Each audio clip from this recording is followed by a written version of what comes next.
Wait, this ordinary-looking penny once sold for over $100,000. Welcome back. What if I told you the one in your pocket could be next? First coin. The 1937 Lincoln Wheat cent. Just saying the year and mint mark is enough to make a serious collector's pulse quicken, because this small bronze coin from the San Francisco Mint carries a secret that most pocket change never will. Struck during the tail end of the Great Depression, when Americans were hoarding every penny they could find, the 1937 wasn't produced in huge numbers to begin with. Just over 34 million were minted, which sounds like a lot until you realize millions have since been lost, melted, or worn down to slicks. But here, where the story twists, within that seemingly ordinary mintage, a tiny handful of coins exhibit something extraordinary.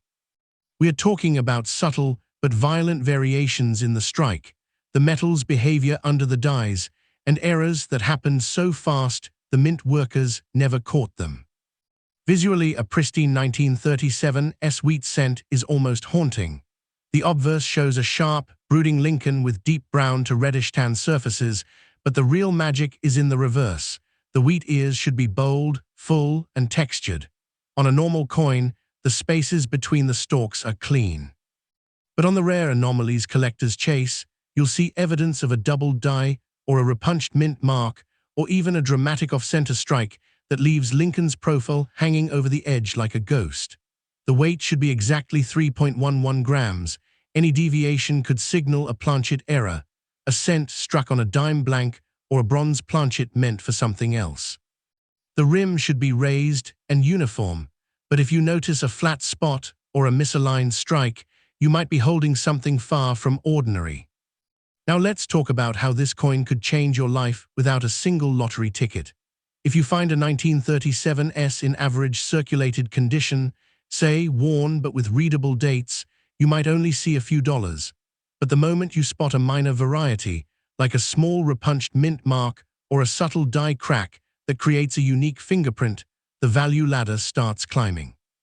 A coin like that, authenticated, could easily trade hands between $2,500 and $7,500 to a dealer who recognizes the anomaly. Push into a more notable example, one with clear doubling on the word liberty or the date, and you're looking at $9,000. A high-grade mint state red coin, graded MS65 or above by a professional service, can fetch $10,000 without breaking a sweat. But here, where the room gets quiet, unusual mint anomalies, like a 1937 struck on a warped or improperly annealed planchet that creates a silvery sheen, have been known to command $25,000. Why? Because they're flukes of metallurgy that shouldn't exist. Then there are the rare collector pieces, such as a 1937 with a dramatic double die obverse that only a few examples are known for. Those have sold privately in the $12,000 range. Exceptionally preserved coins, especially those with full original mint luster and no contact marks, can climb to $15,000. But the real shocker is the unusual find with strong collector demand, say a 1937 that somehow escaped the mint with a partial collar error, giving it a wide, flared rim like a miniature medal. That coin, if genuine, has drawn bid wars up to $65,000. And then there's the Holy Grail, an extraordinary or historically significant example. Imagine a 1937 that was once part of a famous hoard discovered inside a sealed vault from a 1930s bank, or a coin struck on a leftover Spanish silver planchet from the mint's experimental days. That piece, with impeccable provenance, could soar to $80,000. To put that in emotional terms, that's a down payment on a 3-bedroom house in a solid neighborhood, or a sudden windfall that could pay off every credit card, fix the car, and still leave enough for a year of college tuition. It's the kind of money that arrives without warning, hiding in a coffee can or an old dresser drawer. But before you start seeing dollar signs, you need to examine any 1937 you find with cold, careful eyes. Use a magnifying glass to look for letter doubling, especially on In God We Trust and the date. Check the strike alignment. Is the design perfectly centered? A misaligned die can create a stepped rim on one side. Feel the coin's edge. It should be smooth but slightly raised. Weigh it on a digital scale that reads to 0.01 grams. If it's 2.9 grams or 3.3 grams, you might have a planchet error. If the color leans towards silver or yellow instead of copper bronze, stop everything. And never clean the coin. Scrubbing it can turn an $80,000 treasure into an $80 conversation piece.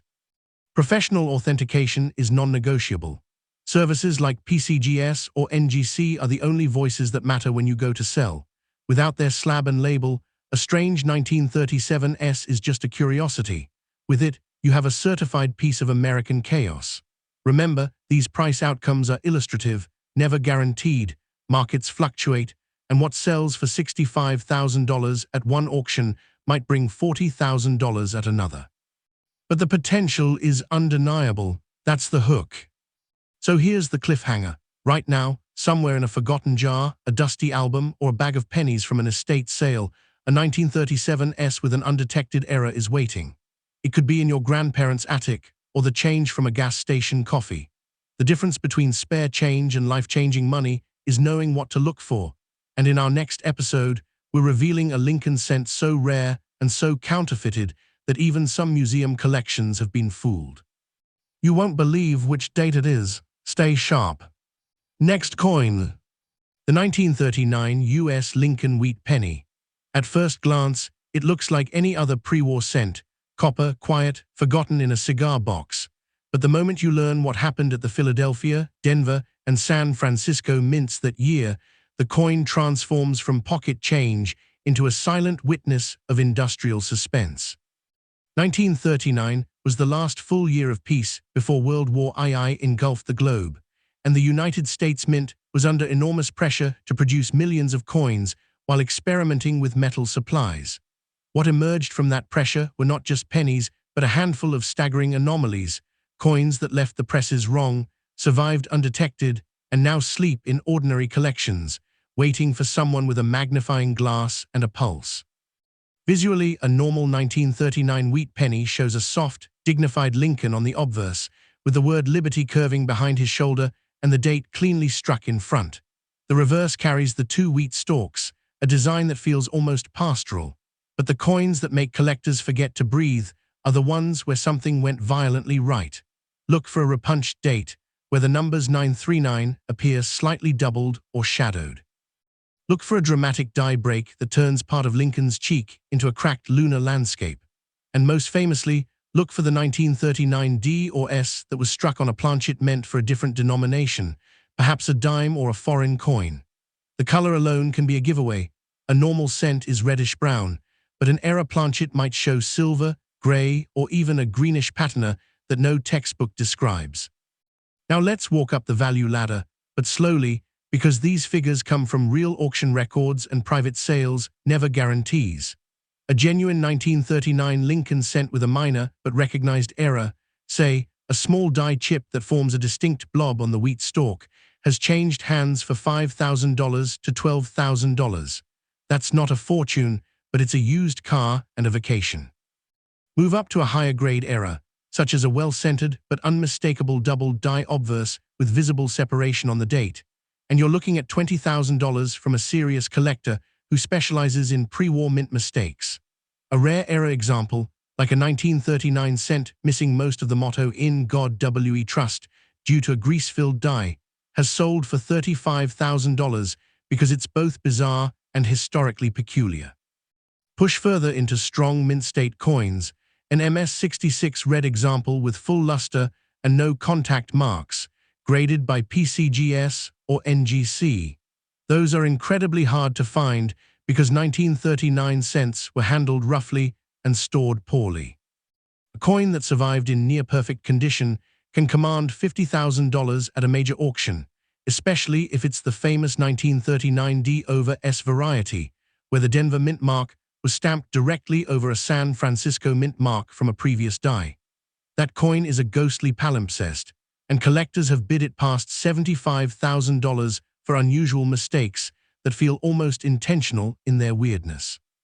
Then you enter the rarefied air of extreme errors, a 1939 cent struck on a silver wartime nickel planchet before those planchets were officially used, or a coin that was intentionally double-struck at the mint and then released by accident.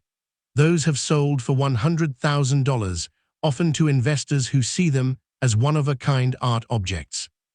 And the ceiling, an extraordinary or one-of-a-kind discovery, such as the only known 1939 cent with a fully brockage reverse, where the obverse design was impressed backward into the reverse die, creating a mirror image nightmare, has been privately negotiated for $120,000.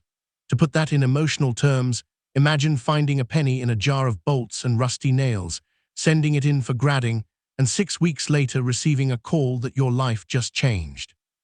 That's not a lottery ticket. It's a down payment on a small farm, or a full year of medical school, or the sudden ability to help every family member who's been struggling.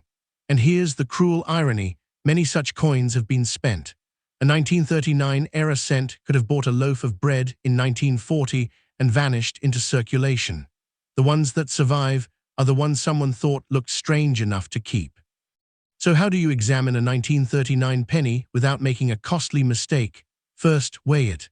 A standard cent weighs 3.11 grams. If your coin comes in at 2.7 or 3.5 grams, stop everything.